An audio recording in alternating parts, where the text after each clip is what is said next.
It's the NBA All-Star break, which means we're a little bit over halfway done with the NBA season. But which teams will have the best records in the second half of the year? Number 10, the Golden State Warriors. In the first half of the season, they went 27-26, but they were very hot going into the break, going 8-2 in their last 10 games. But things are looking pretty good for the Warriors since they have the 6th easiest strength of schedule left, and they should get Chris Paul back at some point this season. And they also just got Gary Payton II back. Number 9, the Orlando Magic. They started off the season very hot, going 14-5. Then they cooled down a lot, but they're still the 8th seed in the East at 30-25 and are only half a game back of the number 6 seed Pacers. For the second half of the season, they have the easiest strength of schedule with their opponent's average winning percentage at 43.5%. And they still play the Hornets 3 times, the Pistons 2 times, the Raptors 2 times, and the Wizards and Grizzlies. And Paolo Banchero and Franz Wagner have been playing great this season. Banchero's averaging 23 points, 7 rebounds, and 5 assists. And Franz Wagner is averaging 21 points, 5 rebounds, and 4 assists. And they have been getting great production out of Jalen Suggs and Cole Anthony. Number 8, the New York Knicks. Going into the All-Star break, they lost 4 games in a row, but they have had some injuries though, with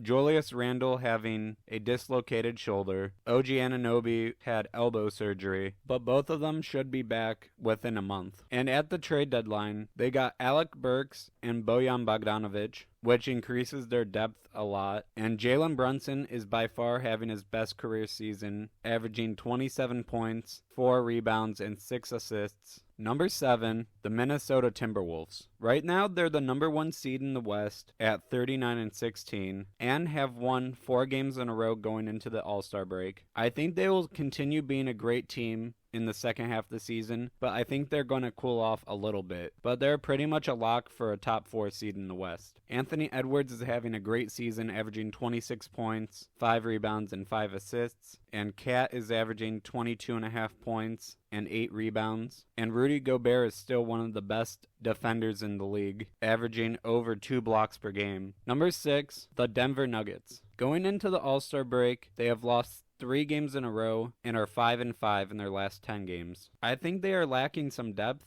on their bench, but they'll probably add someone in the buyout market. But even with that, they're still a great team. Number 5, the Dallas Mavericks. Going into the All-Star break, they won 6 games in a row and are sitting at the 7th seed and are only 1 game back of the number 6 seed Pelicans. But they are finally starting to get healthy, and they had a great trade deadline, bringing in PJ Washington and Daniel Gafford. In 3 games with the Mavericks, Daniel Gafford is averaging 15 points, 12 rebounds, and 2.3 blocks. So he will give them a lot more center depth and give them a great boost on the defensive end. And Luka Doncic is having an incredible season. He's averaging 34 points, 9 rebounds, and 9 assists. Number 4, the Los Angeles Clippers. The Clippers are right now the 3rd seed in the West at 36-17, and they have just been one of the best teams in the entire NBA this season. But they are finally getting a healthy season from both Kawhi Leonard and Paul George. Like, Paul George has already played 50 games this season, and Kawhi has played 48 games. And he's averaging 24 points and 6 rebounds and 1.7 steals. And PG's also averaging 22.5 points, 5 rebounds, and 1.6 steals. And this team has some pretty good depth. Number 3, the OKC Thunder. They're having a great season, sitting at the number 2 seed in the West, and are only a game and a half back of the Timberwolves. This season, they're 21-6 at home, and Shai Gilgeous-Alexander is having an MVP caliber season, averaging 31 points, 5 rebounds, and 6 assists, and is leading the league in steals with 2.2 per game. And Jalen Williams has had a great second season, averaging 19 points, 4 rebounds, and 4 assists, and he is shooting 45% from 3. And Chet Holmgren is having a crazy rookie season, averaging 16 points, 7 rebounds, and 2.6 blocks. And even though this team is very young, they have been playing incredible this season. But they did bring in Jason Hayward at the trade deadline. Number 2, the Cleveland Cavaliers. For the last 2 months, this team has been on fire, winning 18 of their last 20 games, and they're sitting at the number 2 seed in the East at 36-17, and they have the best away record at 17-8. And for most of that winning streak, they were without Darius Garland and Evan Mobley, but they're finally back and healthy. And this team has a huge amount of depth and probably has one of the best benches in the NBA. Donovan Mitchell is having an MVP caliber season, averaging 28 points, 5 rebounds, and 6 assists, and is second in the NBA in steals per game at 1.9. And number 1, the Boston Celtics. They have been by far the best team in the NBA in the first half, going 43-12, and they are 26-3 at home this season. They also have the 3rd easiest strength of schedule, and they play the Hawks twice, the Pistons twice, the Wizards twice, the Hornets twice, and the Blazers twice. With how they've been playing this season and how easy their schedule looks, I could see them winning at least 65 games. I wish the Cavs can catch them, but I just don't see it. Their big 3 are all averaging over 20 points per game. Tatum's averaging 27 points, Jaylen Brown's averaging 22, and Porzingis is averaging 20. Thank you so much for watching. If you enjoyed this video, please leave a like and subscribe. Goodbye.